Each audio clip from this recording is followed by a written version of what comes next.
The End of the Qing Dynasty, Part 3, Section B. Fort Zeelandia, Colachel, and the End of the Dutch East India Company, the VOC. The Sino-Dutch conflicts. Formosa, or Taiwan, depending on whether Japan or China controlled it, here, the Malabar Coast, Coromandel Coast, Persia, Bengal, Malacca, and Siam now had Dutch trading posts. Trade with China was finally established in Canton, with a factory there in 1729. Other European powers opened trading posts along the east and west coasts of India and elsewhere in the region. In 1662, however, the Dutch were defeated and expelled from Taiwan. In 1632, the Dutch had established a post on a peninsula named Taiwan, now called Anping district of Tainan. This was separated from the main part of Formosa, Taiwan, by a shallow lagoon, historically referred to as the Taikang Inland Sea. The Dutch fortifications consisted of two forts along the bay. The first and main fortification was the multiple-walled Fort Zeelandia, situated at the entrance to the bay, while the second was the smaller Fort Provincia, which was a walled administrative office. Frederick Coyet, the governor of Taiwan for the Dutch East India Company, was stationed in Fort Zeelandia with 1,733 people, 905 soldiers and officers, 547 slaves, 218 women and children, and 63 married men, while his subordinate, Valentin, here seen running around, was in charge of Fort Provincia and its garrison of 140 soldiers. In 1659, after an unsuccessful attempt to capture Nanjing, Koxinga, son of Zhang Zhulong and leader of the Ming loyalist remnants, felt that the Qing Empire had become too secure in their position in China for him to do much about it. He needed more supplies and manpower for his forces. He began searching for a suitable location as his base of operations.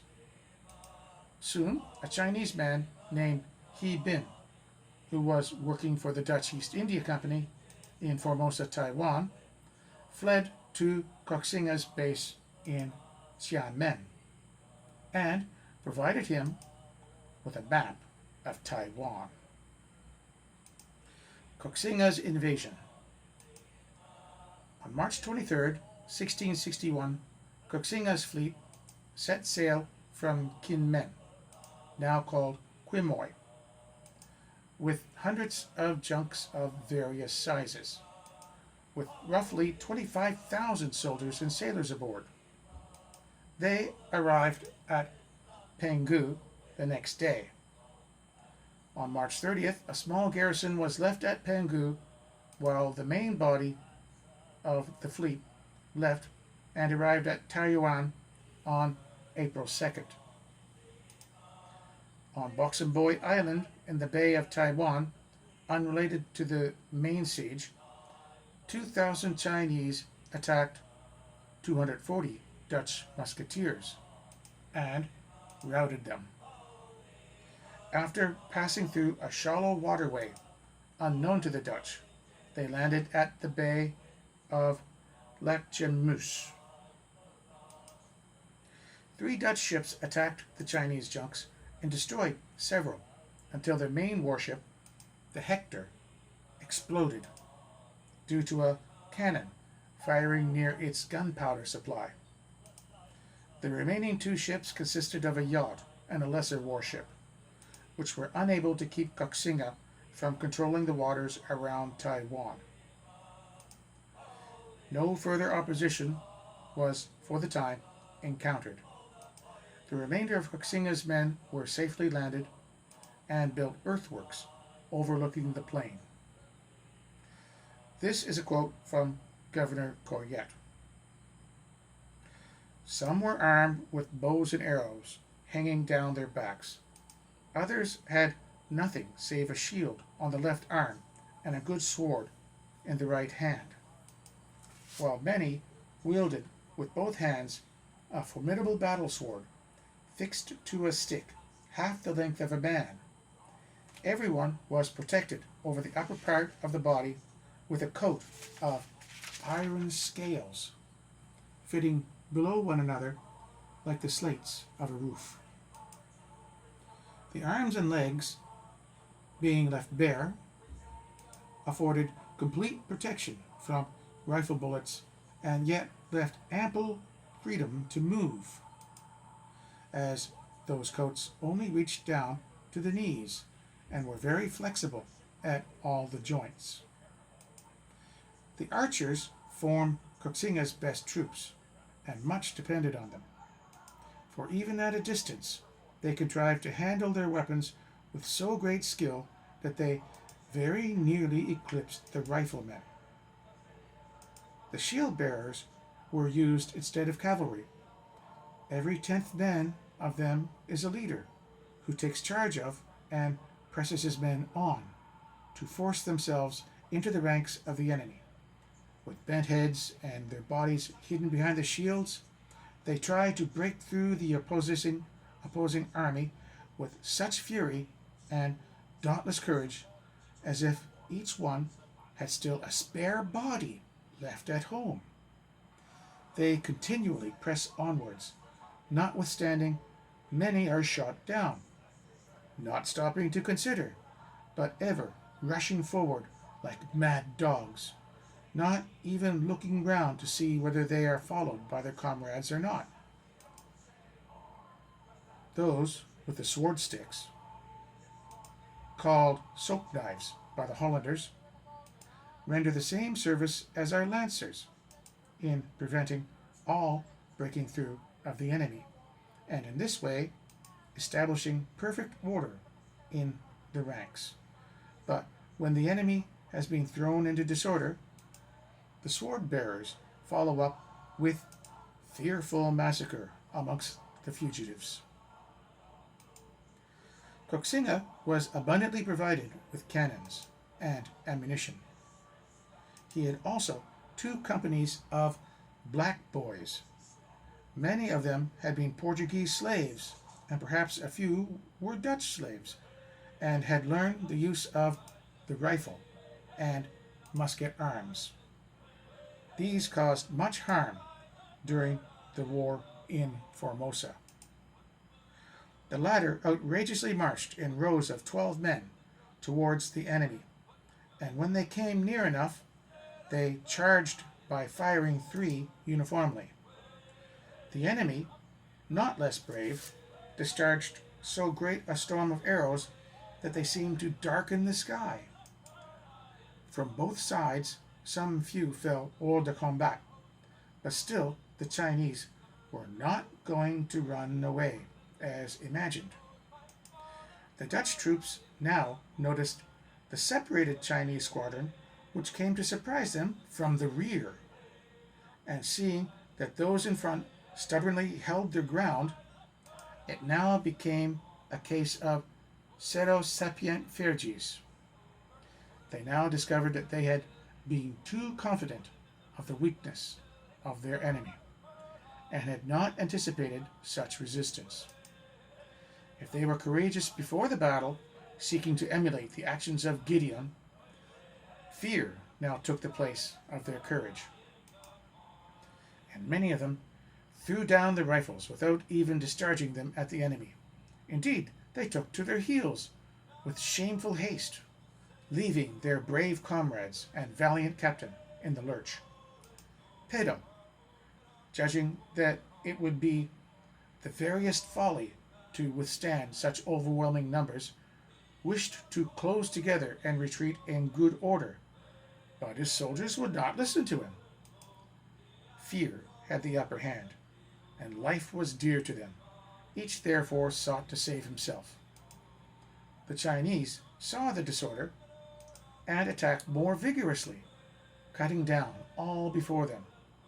They gave no quarter, but went on until the captain, with 118 of his men, were slain on the field of battle, as a penalty of making light of the enemy. Other misfortunes befell this unhappy company.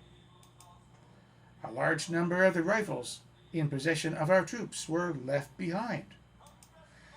This battle was fought on a sandy plain, from which escape was impossible, and but for the proximity of the pilot boat, which lay close to the shore, not one would have been left to tell the tale. The fugitives, who had to wade up to their throats in water, were conveyed to Taiwan. But it was observed that the greatest part of the hostile army, which, according to one of the prisoners, amounted to 20,000 men, Koxinga himself being present, had already landed on the Sakam shore. To all appearance, they would probably resist, pursue, and defeat us. Seeing that they had a large force of cavalry and were armed with rifles, soap knives, bows and arrows, and such like weapons, besides being harnessed and provided with storm helmets. Again, this was a long quote from the Fort Zeelandia commander, Friedrich Koyet. Surrender of Fort Zeelandia. On April 4th, Valentin surrendered to Koxinga's army after it laid siege to Fort Zeelandia. The rapid assault had caught Valentin unprepared, since he was under the impression that the fort was under the protection of Fort Zeelandia. On April 7th, Koxinga's army surrounded Fort Zeelandia, sending the captured Dutch priest Antonius Hambroek as emissary, demanding the garrison's surrender. However, Hambroek urged the garrison to resist instead of surrender, and was executed after returning to Koxinga's camp. Koxinga ordered his artillery to advance and used 28 cannons to bombard the fort. Koxinga was confident in his army's ability to overwhelm the fort. They outnumbered the defenders 20-1, and he had hundreds of cannons. After careful planning and multiple feints, Koxinga bombarded the fort during the night, demolishing the roof of the Dutch governor's house. While initially unable to respond, the Dutch were able to reposition their guns and return fire from different angles, using the bastion forts as vantage points. The first assault was driven back with hundreds of Koxinga's best soldiers killed. The Dutch governor wrote that the enemy's cannons were badly placed, unprotected, and easy to destroy. The assault had caused no damage other than damaging a few houses and lightly wounded one Dutch artillerist. Shocked at the defeat, Koxinga abandoned the approach of taking the fortress by storm in favor of starving it out. On May 28th, news of the siege reached Jakarta, and the Dutch East India Company dispatched a fleet of 12 ships and 700 sailors to relieve the fort. The first time they tried to land, they were forced away by bad weather, and one ship's crew was captured by natives when it crashed into the beach. The natives killed most of the crew and sent the survivors to Koxinga. On July 5th, the relief force arrived and engaged in small-scale confrontations with Koxinga's fleet. On July 23rd, the two sides gave major battle as the Dutch fleet attempted to break Koxinga's blockade. A second, ultimately unsuccessful attempt at relief was mounted in October. The Dutch tried to bombard the Chinese position with their ships, but their shots were too high and missed their target, giving the Chinese gunners time to prepare and return fire. Meanwhile, the smaller Dutch ships engaged the Chinese junks, which lured them into a narrow strait with a false withdrawal. The Dutch ships were unable to get away as the wind had died and they were forced to paddle their boats. But the Chinese caught the tow rowboat and massacred the crew on board and used pikes to kill those who jumped overboard. The Chinese caught Dutch grenades in nets and threw them back at the Dutch. The Dutch flagship Kolachel ran aground right in front of an enemy cannon emplacement and was sunk. Another ship was stranded and its crew fled to Fort Zeelandia. The remaining Dutch fleet was forced to retreat with 2 ships sunk, 3 smaller vessels captured, and 130 casualties.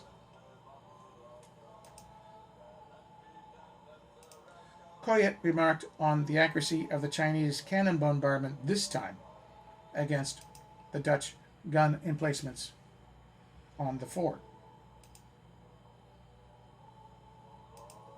Explosive landmines, meaning tunneling under the walls, were used against Dutch musketeers. These examples are images from World War I. In October, several dozen Dutch troops raided a nearby island for provisions. The raid took a disastrous turn when they encountered a small group of Chinese soldiers. They tried to run away, but suffered heavy casualties, losing 36 men. In December, deserting German mercenaries brought Koxinga word of low morale among the garrison, and he launched a major assault on the fort. This second attack was ultimately repelled. In January 1662, a German sergeant named Hans-Jürgen Radis defected to give Koxinga critical advice on how to capture the fortress from a redoubt whose strategic importance had gone unnoticed by the Chinese forces beforehand. This was on a small hill outside of this wall bastion. Koxinga followed his advice, and the Dutch redoubt fell within a day. This claim of a defector appears in an after-action account of the siege, written by Frederick Koyet, whom scholars have noted sought to absolve the author himself of responsibility for the defeat. A Swiss soldier backs him up, though, by writing about the betrayal independently. Ming records make no mention of any defector or German named Hans-Jürgen Radis. Koxinga deployed cannons that his uncle had dredged up years earlier from the sea, from earlier battle sites elsewhere. The Ming Dynasty had in the past dispatched work crews to salvage cannons from European shipwrecks and reverse engineer them.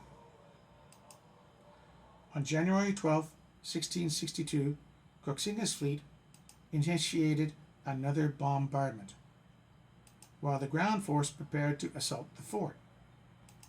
With supplies dwindling and no sign of reinforcement, Koyet finally ordered the hoisting of the white flag and negotiated terms of surrender, a process that was finalized on February 1st.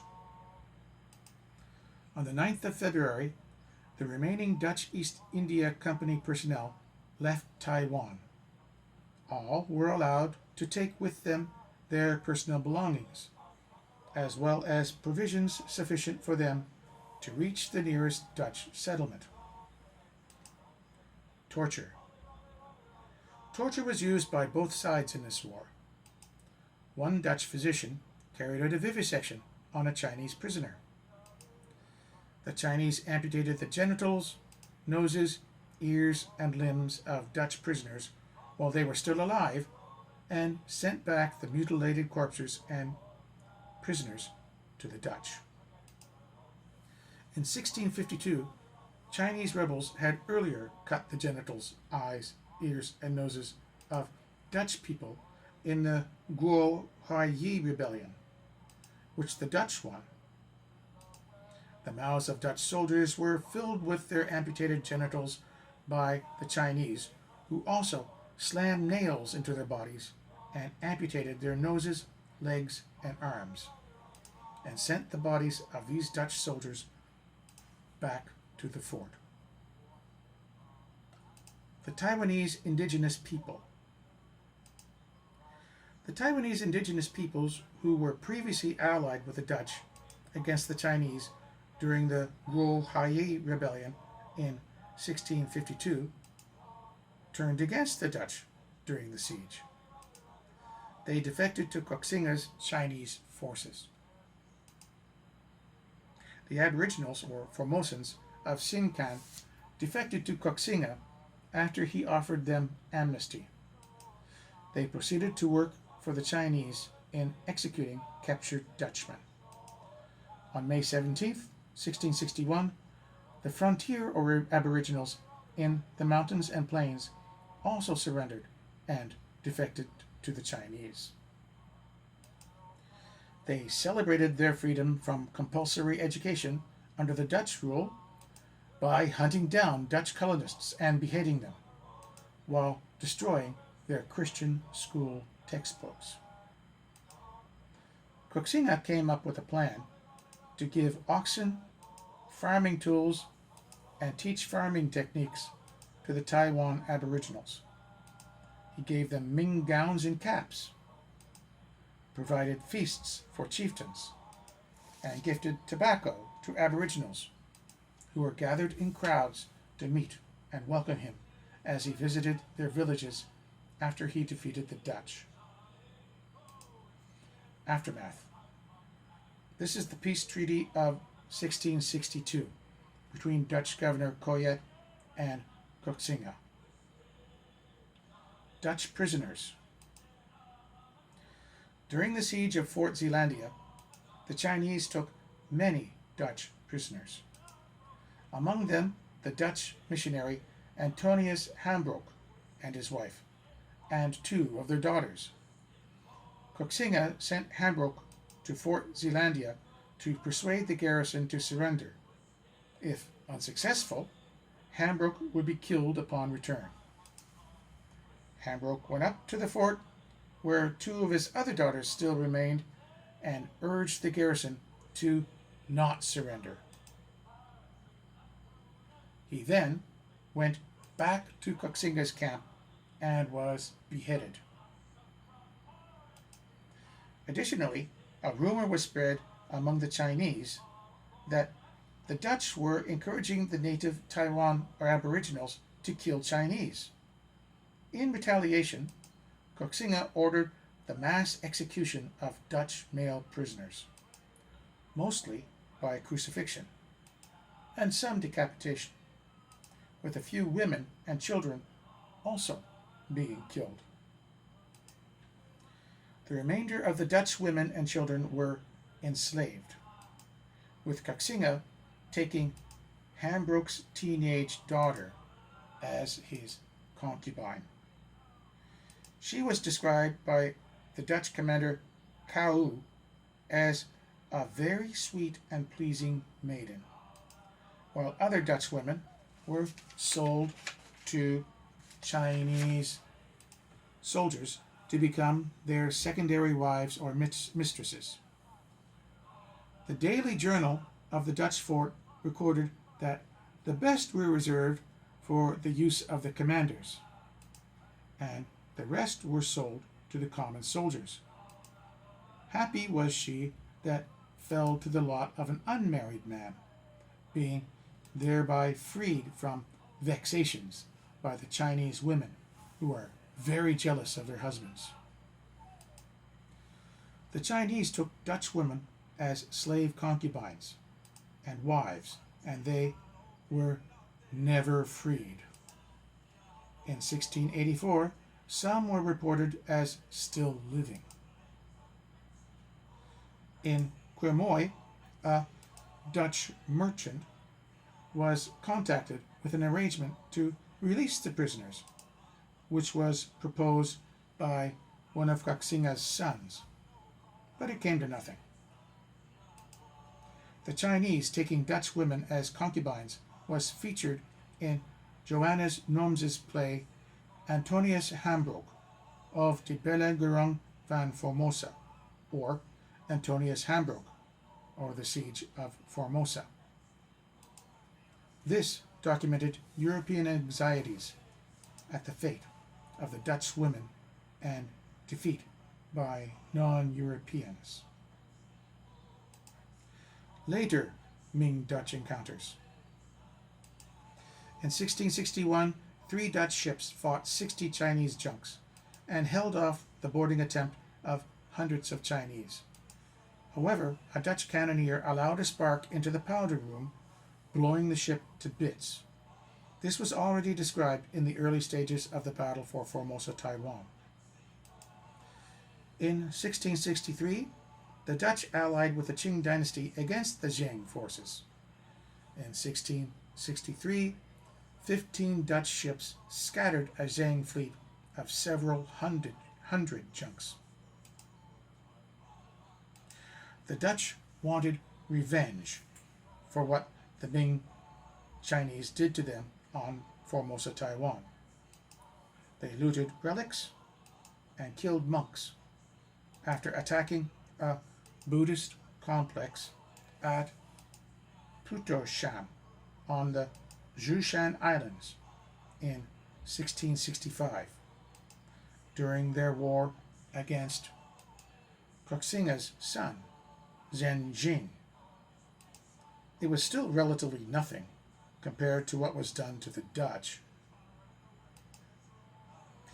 In 1666, Chinese forces made an attempt to conquer another Dutch fort in Taiwan, manned by 300 men, with a force of 3,000 Chinese troops. The fort had been built to ensure Dutch influence on the island after Zeelandia's fall. It was equipped with 4 large bastions overlooking a flat field, but lacked supplies and ammunition. The garrison itself was sickly and poorly equipped. The Chinese tried to take a redoubt on a small mountain near the fortress, but were repelled by a small contingent of Dutch soldiers. The Chinese then built a small fort on a foothill below the mountain and set up 4 cannons to shoot at the Dutch fortress. After 109 shots, 1 Dutchman had been killed, but nearly all the shots missed and did no damage to the walls. 9 days after arriving, the Chinese forces left. The garrison's commander, John de Meyer, was surprised, as he felt that any reasonably experienced commander should have been able to capture the fort. The Ming leader was in fact an experienced commander, but like other contemporary Chinese officers, he was unfamiliar with European-style forts, which also confounded Koxinga at Zeelandia. Keelung was a lucrative possession for the Dutch East India Company, with 26% of the company's profits coming from their Taiwan operations in 1664.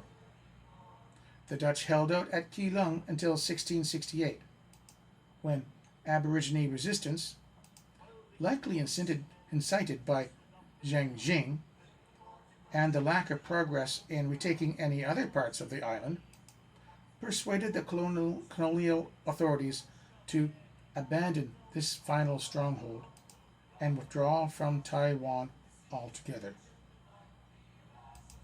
In 1672, the fleet of Koxinga's son, Zheng Jing, defeated the Dutch again in naval combat, executing 34 Dutch sailors and drowning 8 Dutch sailors after looting, ambushing, and sinking the Dutch fleet ship Keulenburg in northeastern Taiwan.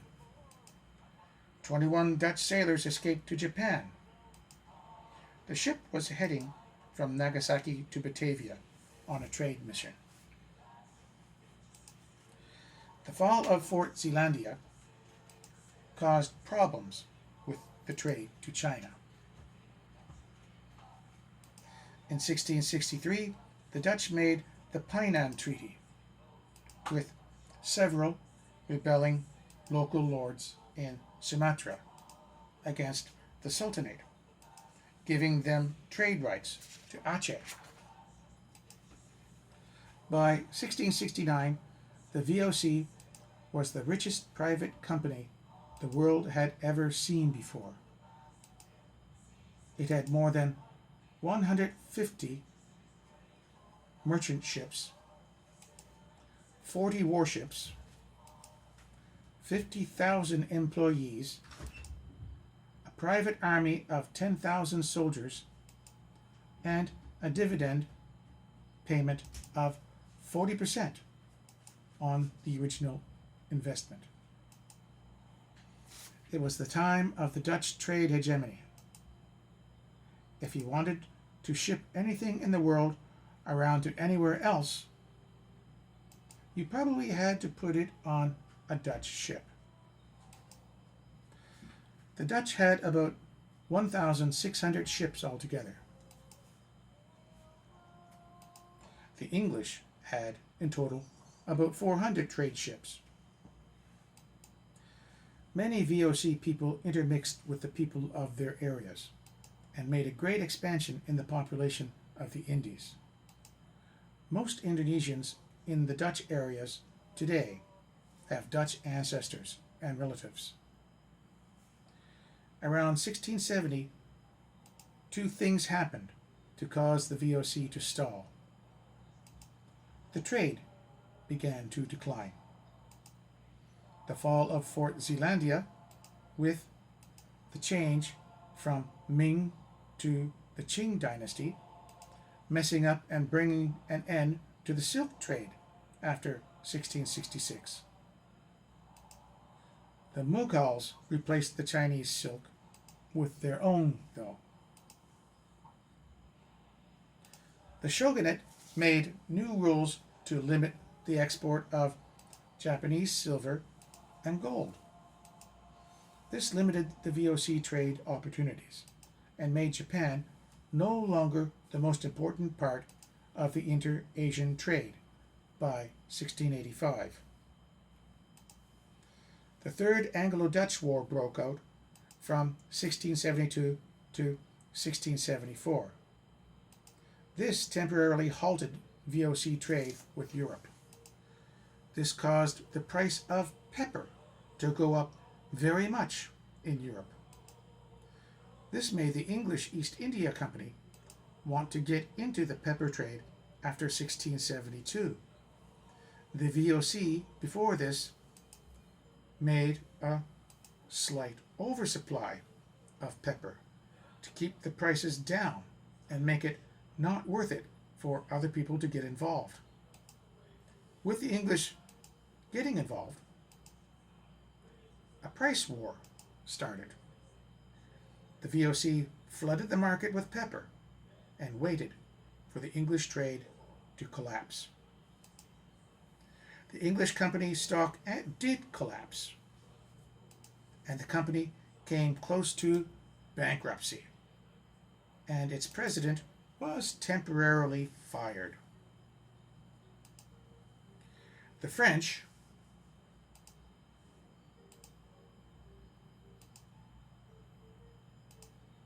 and Danish East India Company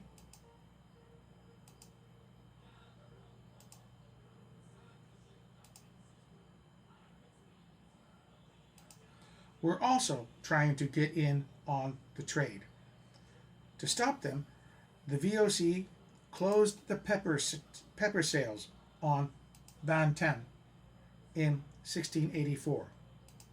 They also moved its main stronghold on the Coromandel coast to Nagapattinam to cut the French and Danes off from the pepper trade. Trade was declining anyway between Europe and Asia, and it was getting more expensive to maintain everything. The VOC tried to strengthen its fort on the Malabar coast to keep the English out, and this caused a local supply problem with the tribes, and the VOC made the Zamorans sign a treaty in 1710 saying that they could only trade with the Dutch. The English got the Zamorans to reject the treaty in 1715, and a small war broke out.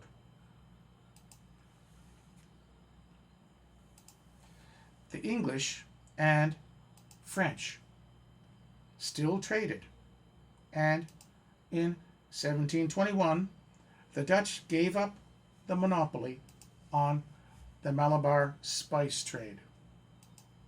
The Dutch scaled down their military and allowed others to trade freely. The Indian Kingdom of Travancore went to war with the Dutch and defeated them at the Battle of Colachel on August 10th, 1741. In the early 18th century, the Malabar coast region of present-day Kerala was divided among several small chiefdoms. In the 1730s, Martanda Varma, the ruler of Travancore, adopted an expansionist policy and conquered several territories from these small states. This threatened the interests of the Dutch East India Company's command in Malabar, whose spice trade depended on procurement of spices from these states. Martanda Varma and his vassals refused to honor the monopoly contracts that the Dutch had with the states annexed by Travancore, adversely affecting the Dutch trade in Malabar.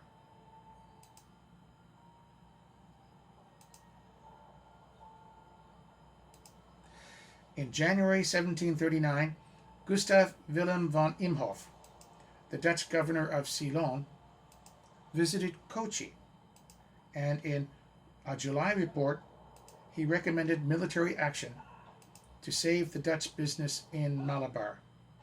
Later that year, the Dutch organized an alliance of the rulers of Kochi, Thekkumkur, Vadakumkur, Brakad, Kolam, and Kayam Kolam. Van Imhoff personally met Martanda Varma to negotiate peace, threatening to wage war against Travancore if the Dutch terms were not accepted. But Martanda Varma dismissed the threat and replied that he had been thinking of invading Europe someday. In late 1739, the Dutch command at Malabar declared war on Travancore without obtaining permission or waiting for reinforcements from Batavia. The Dutch deployed a detachment of soldiers from Ceylon against Travancore under the command of Captain Johannes Hackert. They and their allies achieved several military successes in the initial campaign. In November, the Allied army forced the Travancore army stationed near Kolam to retreat and advanced up to Tanagasiri. The British East India Company chief at Achuthengu congratulated the Dutch on their victory and requested them to leave their establishment at Edeva in peace. Later, they also sent 150 soldiers to help the Dutch. By early December, the Dutch and their allies marched towards Atigal and Varkala.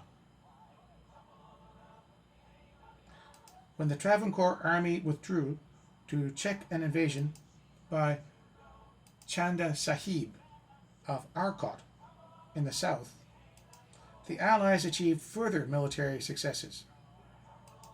However, the Dutch decided to wait for reinforcements from Ceylon before waging further war against Travancore. The Dutch wanted to take advantage of this situation, but they were unable to receive reinforcements from Batavia because of the riots there. In November 1740, the Dutch command in Malabar received two small reinforcements of 105 and 70 soldiers from Ceylon and launched a second campaign against Travancore, resulting in the Battle of Kolachel. The Dutch occupation of Kolachel. In November 26th, the Dutch sent 2 large ships and 3 sloops to Colachel, also called Kolachel. They bombarded the coast. Matanda Varma sent 2,000 soldiers of the Nair Brigade to Colachel. On November 29th, the Dutch commander Van Golenese announced a complete blockade of the Travancore coast around Colachel, directing his forces to seize all ships bound for the coast, with the exception of the English ships carrying goods to Edava. Meanwhile, the Dutch forces captured Vadamkur on January 13, 1741. The Dutch ship Maravine was sent southwards to be anchored between Thengapatnam and Kolachel. The Dutch intended to occupy Kolachel with an objective of attacking Padmanabhapuram, the capital of Travancore. On February 10th, a Dutch expedition comprising 7 large ships and several smaller vessels landed just north of Kolachel. According to some accounts, the local Mukkuvar population lined up at the shore with oars on their shoulders. From a distance, it appeared as if these people were armed and dangerous. The fishermen managed to check the Dutch temporarily. However, the Dutch succeeded in taking Kolachel, forcing the fishing population to flee inland. After occupying Kolachel, the Dutch set up stockades and stationed troops there. After that, the Dutch started capturing the nearby villages and marched towards Iraniel. They plundered and devastated the region between Kolachel and Kotar, with Van Golenese favoring the occupation of the entire region between Kolachel and Kanyakuman. To effectively control the newly conquered territories, the Dutch were expecting reinforcements to arrive from Ceylon and Batavia. But the company government at Batavia could not spare any reserve forces because of the Java War. Faced with an acute shortage of Dutch soldiers in Malabar, Van Goleness requested at least 300 to 400 men from Dutch Ceylon, and meanwhile sent a section of the Dutch army to Kanyakumari to attack the Travancore army from there. The Siege of Kolachel. Taking advantage of the shortage of troops faced by the Dutch, Marthanda Varma gathered a large force to attack the Dutch.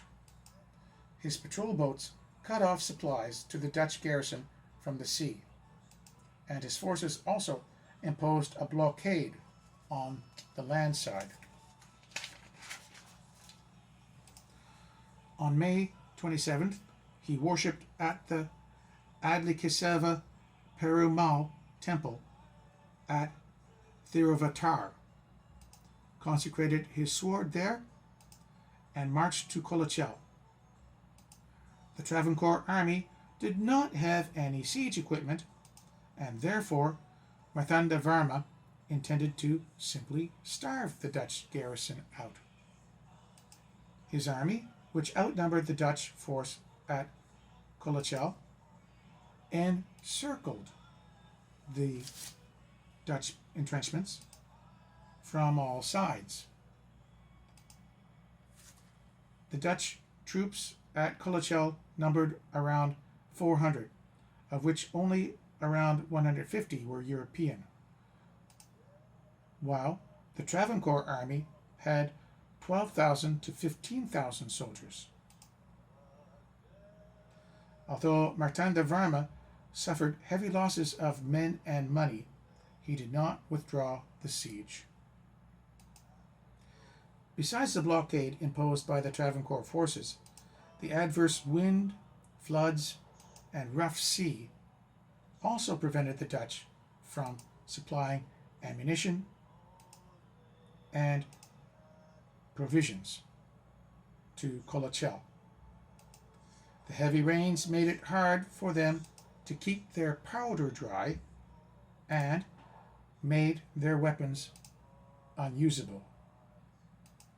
According to a July 31st report of the English factory at Anchuthengu, noted that 2 Dutch sloops had been trying to land at Kolachel for several days, but had failed to do so because of continual fire from the Travancore forces. The personal diary of a man named Thunes, which was found among the Dutch East India records, said that he was on the Dutch ship called Porca. He watched as the Travancore army, who were armed by the British then, stationed in Anchuthengu, near Attengal, bombarded the makeshift tent near the shore, where the Dutch had gathered all their ammunition. That one big explosion on August 5th ended the war. A cannonball fired by the Travancore army fell into a barrel of gunpowder inside the Dutch garrison, and the resulting explosion and fire destroyed the entire rice supply of the stockade. Consequently, the Dutch were forced to surrender on August 7th. The Dutch soldiers at Kolachel surrendered on the condition that they would be allowed to go to Kanyakumari with their weapons. However, Marthanda Varma did not honor the agreement and imprisoned them as soon as they came out of the fort. The Travancore forces captured a large number of muskets and some cannons from the Dutch garrison at Colachel. They imprisoned 24 Europeans and several native Christians who were imprisoned at the Udayagiri fort in Pulyokurichi. Later, Marthandavarma gave their weapons back and asked them to join the Travancore army. Several European prisoners accepted the offer and served Marthandavarma. It was a choice of join or stay in prison. Admiral de Lannoy served for 2 decades and was promoted to senior admiral of the Travancore forces and was forced to train the Maharaja's troops to modern standards of the time. This was the first time that an Asian power defeated a European power, although by scale it does not equal the defeat of the Russians, a major European power in the Russo-Japanese War of 1904 to 1905. It was, however, a sign of the further decline for the VOC. The company was forced to further diversify. The company made more money this way and was able to double its size by 1720. By the 1740s, its profit was reduced to very low amounts due to competition. The higher management was becoming less merchants and more just upper-class appointments.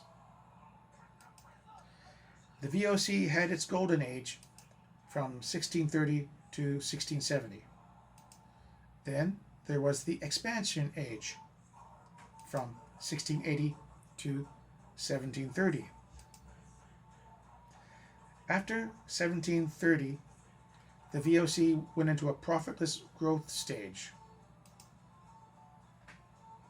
Investors were still happy, with a sharp bonus at the time of the Glorious Revolution in England in 1688, when a Dutch king, William of Orange, through his English wife, Mary, became the King of England. The stock was the most valuable in the 1720s.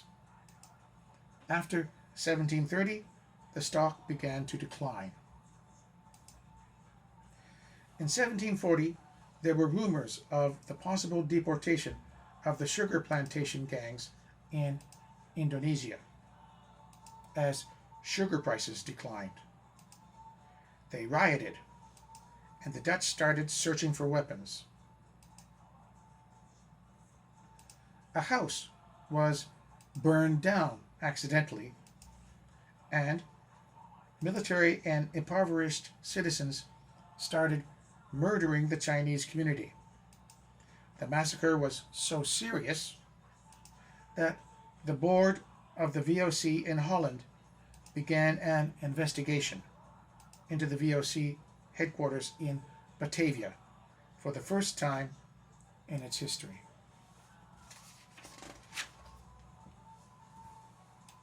The tea trade was the first to suffer, since the VOC had everything traded for shipped first to Batavia, then Europe, while the English shipped straight to Europe from China. The salaries of the company people were getting a bit too low, so they started getting corrupt, making secret trading deals. As this grew, the VOC was getting a new nickname. From about the 1790s onward, it was jokingly called the Vergaan onder Corruptie, the Dutch Corrupt Company. The company was losing so much money that they had to start borrowing from other Dutch companies. It took a lot of money to maintain this very large corporation. Then came the Fourth Anglo-Dutch War, from 1780 to 1784. The VOC lost half of its fleet and lost a lot of valuable cargo. The losses cost the VOC a huge amount of money. After the Fourth Anglo-Dutch War, the VOC was a financial wreck. The company was nationalized, or taken over by the government, and the area that the VOC controlled in East Asia became the new Batavian Republic in 1796. The Dutch were at war at home and abroad in their faraway trading posts and colonies. They simply could not maintain the company anymore. The VOC charter was allowed to expire on December 31st, 1799. Most of the possessions of the former VOC were taken over by Great Britain during the Napoleonic Wars, but Dejima in Japan remained under Dutch control. It was the only place in the world that still flew the Dutch flag during the period when Napoleon had invaded and controlled the Netherlands. Some of the other Dutch possessions in Asia were given back after the United Kingdom of the Netherlands was created by the Congress of Vienna in 1814.